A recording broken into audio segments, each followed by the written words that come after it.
With me is India's permanent representative to the United Nations. Ma'am, welcome to WION. Good to speak to you here in New York. My first question to you is, the Prime Minister travels to New York and he will be leading the Yoga Day celebrations. If you can talk about what makes this entire celebrations at the UN Secretariat so significant? Well, I would say three things straight away.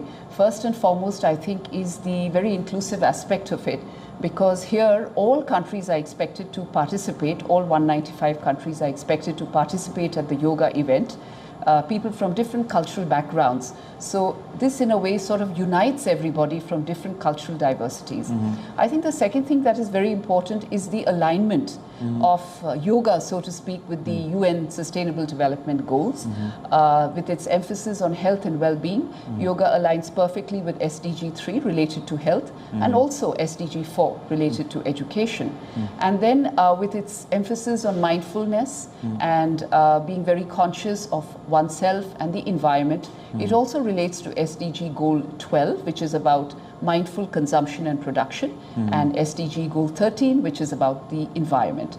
And I think my final point here is that we all say yoga is popular, yoga is popular. Of course it is very popular, but this time another layer is being added, and that is the popularity of the Prime Minister himself. So many people are thrilled that he will be leading us, and they would be on the ground to do yoga with him, and also a reflection of the standing of the country, and of course the popularity of this ancient Indian tradition from India. And Prime Minister had suggested Yoga Day almost 9 years ago at the United Nations General Assembly, and since then it has grown with each passing year. Essentially, this time we will see participation of many representatives of countries, the diplomats as well. But how much has been the view here in New York? Because in Delhi or in India, there's a lot of enthusiasm that the Prime Minister will be traveling to New York and will be leading the celebrations in the campus of the UN Secretariat. Well, I can say there's equal, if not more, enthusiasm here at the United Nations, because as you might have seen, the President of the General Assembly has tweeted a very warm welcome. The Deputy Secretary General has also said that she's looking forward to doing yoga. Many ambassadors, many countries have tweeted their enthusiasm in advance. So everybody is looking forward to yoga.